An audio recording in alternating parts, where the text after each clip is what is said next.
Wake up, babe. New Toasty Man video where he bitches about a remake. For me, 2025 so far has been pretty great for video games. Lots of news and exciting things happening that tickle my interests and make me glad I enjoy this hobby. Donkey Kong Country Returns got ported out of Wii and 3DS hell, and I can finally play it with good controls at a decent frame rate on the Switch. It's pretty lousy for remaster standards and certainly not worth $60, but I got it on discount when it released, and honestly I'm just glad to have finally given it a shot. Retro Studios' Donkey Kong is pretty great. A good friend of mine finally convinced me to give Marvel Rivals a shot after avoiding it like the plague due to it being a Chinese live service hero shooter, but I'll be damned, that game's actually a lot of fun. I'm not addicted or anything, and I'm certainly not spending money on skins, but hey, having a fun multiplayer game to play with him is a good feeling. Like a Dragon Pirate Yakuza looks incredible, and after trying the demo, I really want to play the full game, but I'm putting off purchasing it right now. I'm not an LAD fan by any means, and Zero failed to grip me, but I've got a feeling this one's gonna indoctrinate me into the franchise. I finally sat down and properly played through Doom 2016, and now I understand why it's so loved. I still prefer Eternal, but hey, you can't go wrong with it. And to top it all off, on March 1st, completely out of nowhere, some Sonic fans with giga autism and a ginormous pile of crack decided to shadow drop a fucking recompiled PC port of Sonic Unleashed. One of my favorite games in the franchise that got left to rot on geriatric hardware, which could barely run the game at a frame rate above 20. Call me the Grinch, but my cock grew 3 sizes that day. I was giggling like a moron playing this game on PC for the first time and streaming it to some friends. It was such a good feeling to finally have an accessible and definitive version of one of the best 3D games in the franchise without making people buy a dogshit console that makes for a better doorstop than the Wii U. I am a happy camper when it comes to video games right now, and that high in the sky mood was about to go higher, as back in February we got teased that a new Tony Hawk remake bundle was on the way, which was obviously going to be Pro Skater 3 plus 4, with all hints basically confirming that. I'm not the biggest Tony Hawk guy in the world, but I'd be lying out of my ass if I said Pro Skater 4 wasn't a personal favorite of mine from the 6th generation of consoles. The skating controls, the soundtrack, the stupid sense of humor, and the crazy things you can do like knock civilians off a boat, send an elephant on a rampage in the zoo, or help a prisoner escape from Alcatraz make the career mode so memorable. I remember as a kid I would turn on several game-breaking cheat codes and just go to town. Gorilla-shaped skaters jumping around like they're on the moon and spilling out gallons of blood after bailing off their board while the entire map flashes neon colors is peak stupid. These days, I just prefer playing the regular game, and it certainly got some jank due to it being Neversoft's first time doing the free-roaming mission format, but despite the kinks, it holds up very well from a pure fun factor standpoint. If you've watched my videos for a while, you would know that I'm very much anti-remake a majority of the time, but I really have to stress that I don't hate remakes as a concept. It's just that in most cases, they tend to come out worse than their classic counterparts in a lot of areas. I typically tend to advocate for remakes to be as close to the original games as possible, down to tiny, insignificant details that don't seem problematic on the surface, but add up to be jarring issues when they're missing across the board in a remake. However, the Tony Hawk games have this very deliberate style that's difficult to replicate in modern times without feeling bizarre. Top that with licensing issues relating to skaters and music, and Tony Hawk remakes were never going to be 100% faithful in a million years. And honestly, that's fine. These old games may not be readily available on current hardware, but they're not difficult to get a hold of in the slightest. They're dirt cheap by used game standards these days, and just as easy to emulate on PC, or if you can, play the PC versions. Hell, some of the games on the original Xbox actually work on that 360 you have in your closet. There's practically no accessibility issue unless you're some Neanderthal who refuses to use anything that isn't a modern console, or gets intimidated at the sight of an emulator's UI. So considering the licensing pillars and lack of any real demand for the original versions of these games, I honestly welcomed Activision to go hog wild with remakes to stand out as their own beast compared to the games that spawned them. Back in 2020, Tony Hawk's Pro Skater 1 Plus 2 did just that. The developer, Vicarious Visions, made sure to strike a fine balance between catering to old fans and not being afraid to make changes.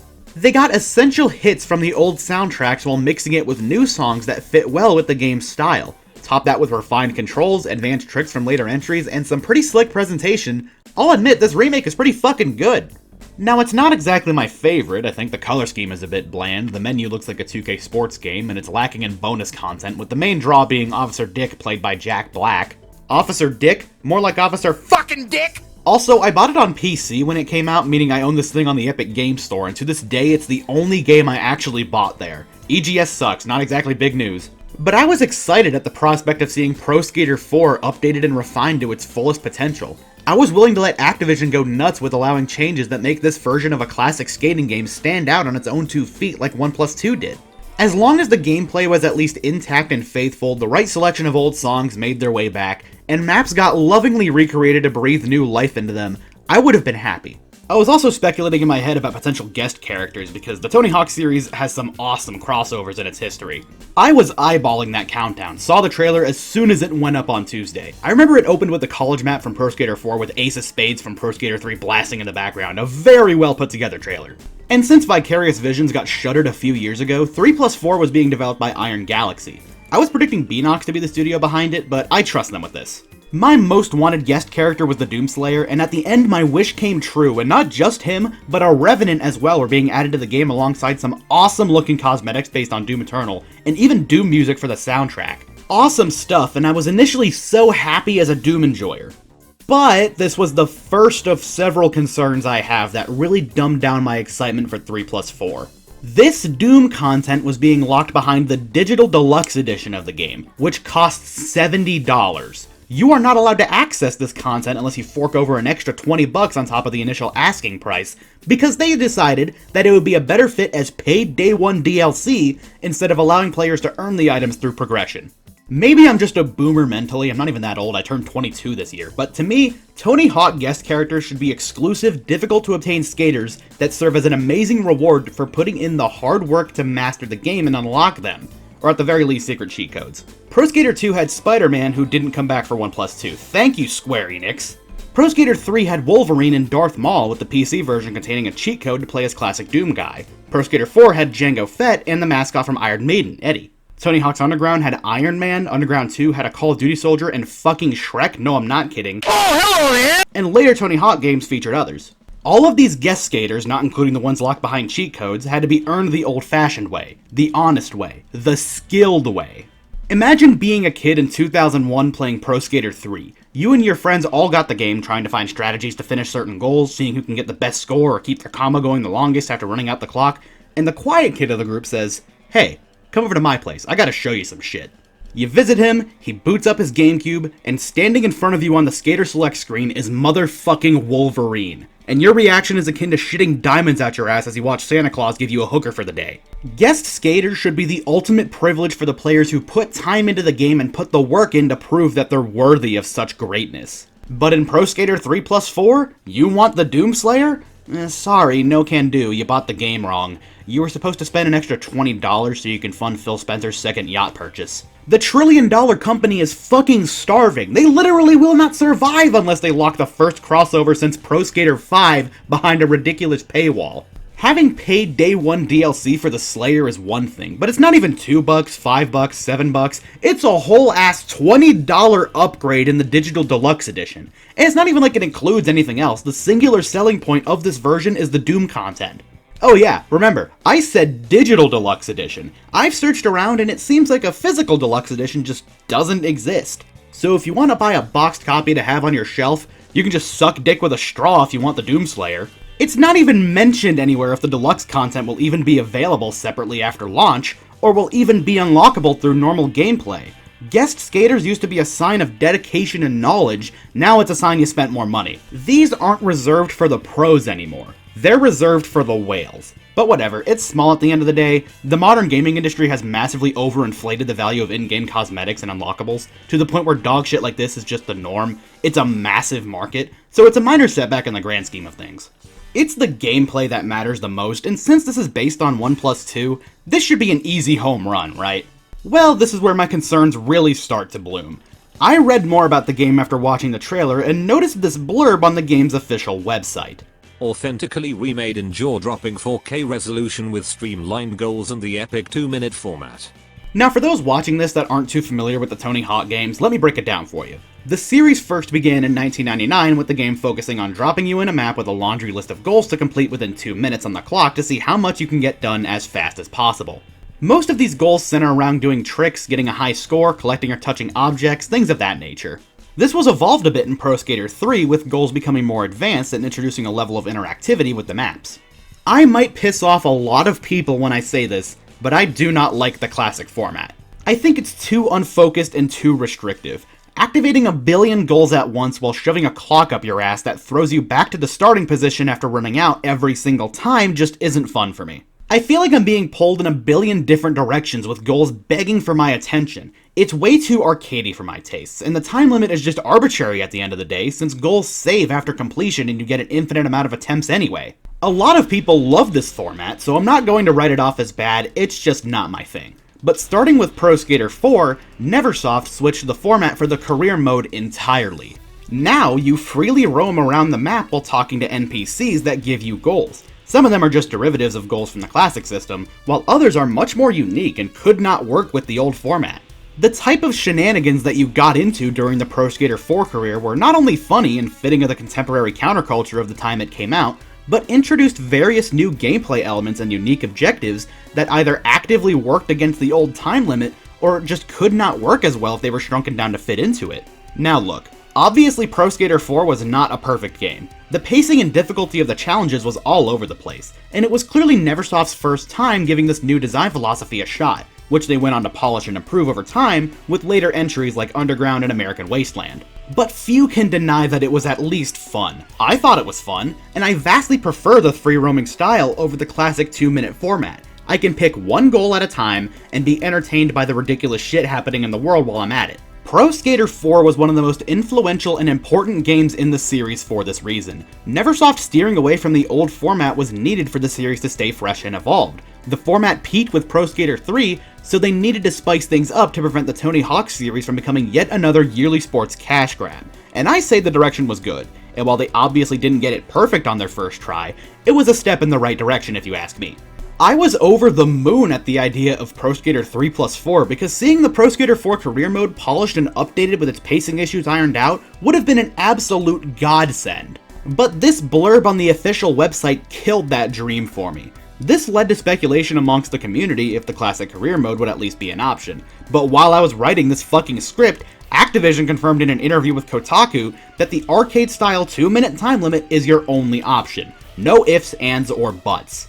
Meaning the freedom given to the player in the game has just been stripped away, and what we're getting is essentially on par with the DLC from Pro Skater HD and not a proper Pro Skater 4 career mode.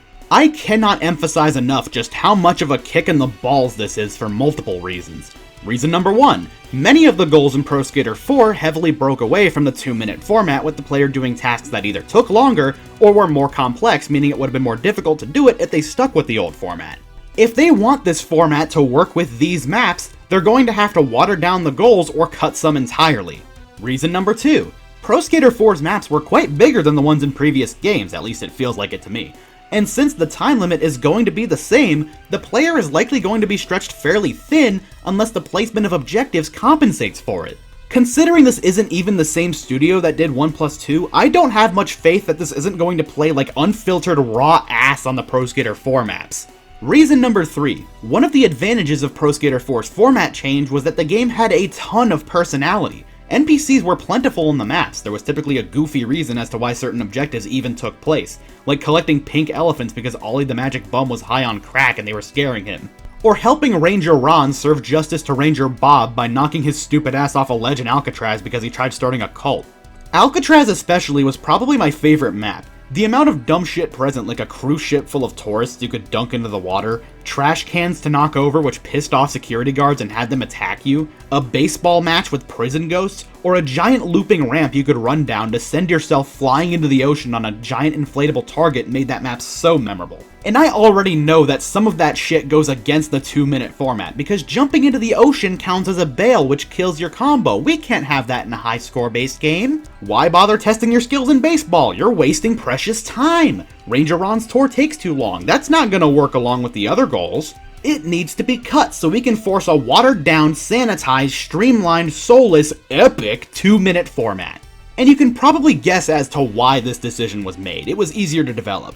I'm not going to throw shade at Iron Galaxy because remaking this career mode would involve making character models, programming more actions than just static goal completions that were already present in 1+2's code, re-recording voice acting, the whole 9 yards. But isn't that what I'm paying for? This thing is $50, $70 if you want all of the content. If you're selling a game on the premise of it being a remake of 2 older games, that's what I expect upon buying it.